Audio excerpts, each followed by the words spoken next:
The moment of truth for the coalition has arrived. State tests of the SAU-2S-35 are fully completed. What can she do, and will we see her in the troops anytime soon? About that right after we list the most interesting events that happened in our country during the week. So, Aviastar manufactured and handed over to the Russian Ministry of Defense a serial Il-76 Maryland 90A military transport aircraft. This aircraft is a deeply modernized version of the IL-76MD aircraft and is built from domestic components. It is designed for transportation and parachute landing of military equipment, personnel and cargo. Varyag snowmobiler was developed and assembled in Krasnoyarsk. This machine is designed for law enforcers, military and private individuals, as well as mining companies of companies operating in the north. The machine is 3 meters high, 5.7 meters long and 2.5 meters wide.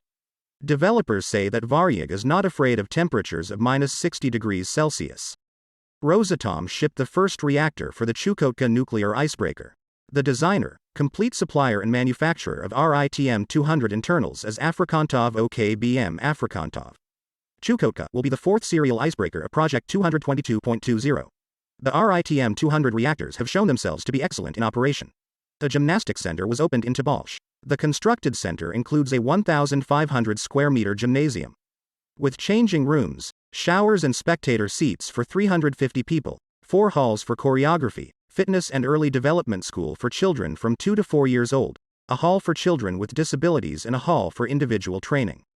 The total area of the building is 4,788 square meters. Miratorg and Van Hess launched a joint heparinase plant. The new project envisages processing of pork mucosa of small intestine of pigs with the capacity of up to 40,000 tons per year and production of the following products. Initial form of pharmaceutical heparin in concentrated form with the volume of 70 tons per year and feed hydrolyzed protein with the volume of 8,000 tons per year. Investments in the plant amounted to almost 1.5 billion rubles.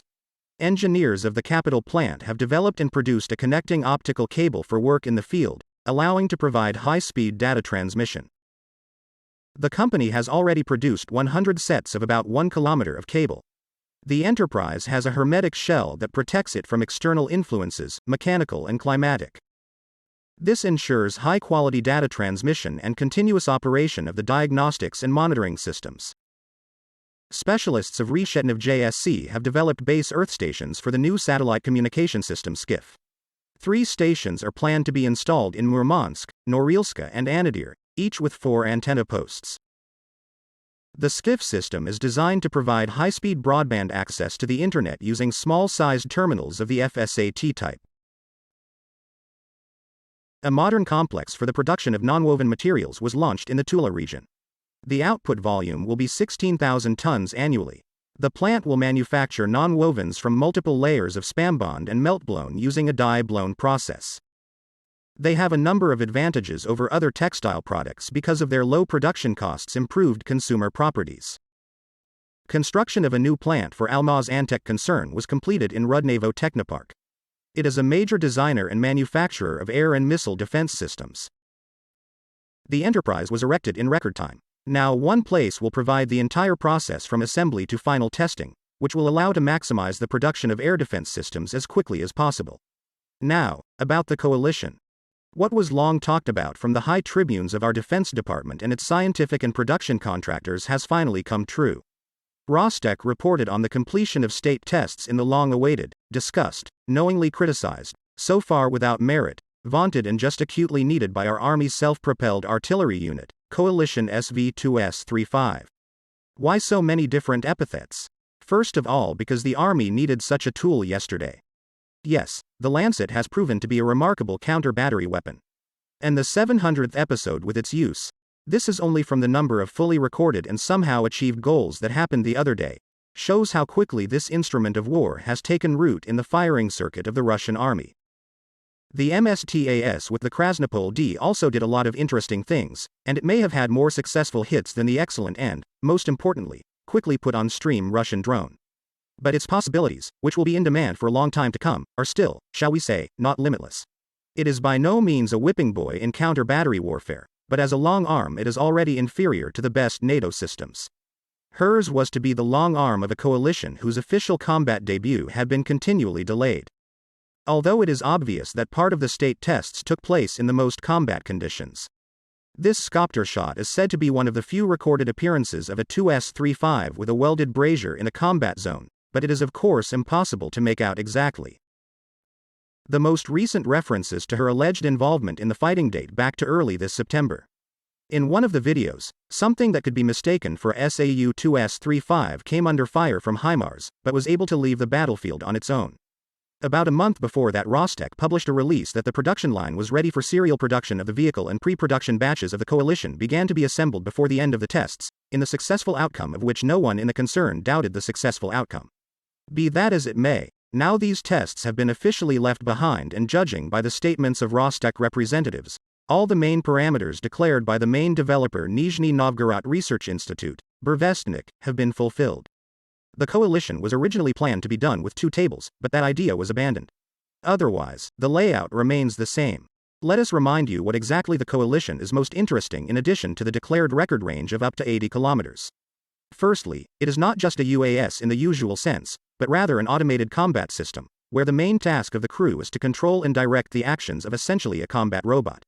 The cabin of the self-propelled unit is divided into several compartments.